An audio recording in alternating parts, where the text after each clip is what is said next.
অভিনব পোশাকে পায়জামার ওপর নীল রঙের লুঙ্গি, পরনে কালো গেঞ্জি গায়ে ভর দুপুরে বেড়াচাপা প্রকাশ্য বাজারে একটি মুদির দোকানের অনুপস্থিতিতে ক্যাশ বাক্সের তালা খুলে চুরি নগদ 70,000 টাকা। সিসিটিভি ক্যামেরায় ধরা পড়ল চোরের ছবি। বৃহস্পতিবার দুপুরে 12:53 নাগাদ চুরির ঘটনাটি ঘটেছে বেড়াচাপা চৌমাথা স্থিত পৃথিবী রোডের মিলন সংঘের পাশে একটি মুদির দোকানে। সেই সময় দোকান মালিক তার মুদির সামগ্রীর গোডাউনে গিয়েছিলেন। ফিরে এসে দেখেন ক্যাশ বাক্স ভাঙা, উধাও নগদ টাকা। এরপর দেগঙ্গা থানার অভিযোগ দায়ের করেন ওই মুদির দোকানদার। ঘটনার তদন্ত আসে পুলিশ।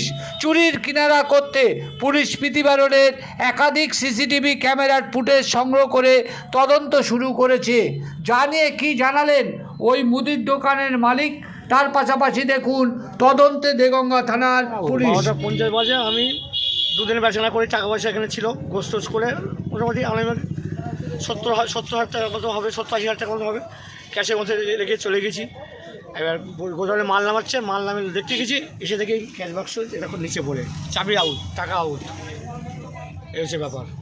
সিসিটিভি ফুটেজে কী দেখলেন? সিসিটিভি ফুটেজে দেখা যাচ্ছে যে লোক হন্তদন্ত এখান থেকে বেরিয়ে বাইরে দিকে গেল। হন্তদন্ত একটা ছেলে এখান থেকে ভেতরে ঢুকে মানে টাকাটা কোচরে রেখে দিয়ে টাকাটা নিয়ে বাড়ির দিকে চলে গেল। তার পরনে কী ছিল? তার পরনে ছিল ওই প্যান্ট মতো লুঙ্গি পরার মতো সিস্টেমে ছিল, লুঙ্গি পরার মতো সিস্টেমে ছিল, সিসিটিভি দেখা গেল। কী চাইছেন আপনি? পুলিশের কাছে তো অভিযোগ করবেন। পুলিশের মধ্যে সব উদ্ধার করার জন্য গেছি, আমি টাকা রেখে গেছি, টাকা আমার এখান থেকে চুরি হয়ে গেছে। আমার নাম দেবকুমার সাধুকা।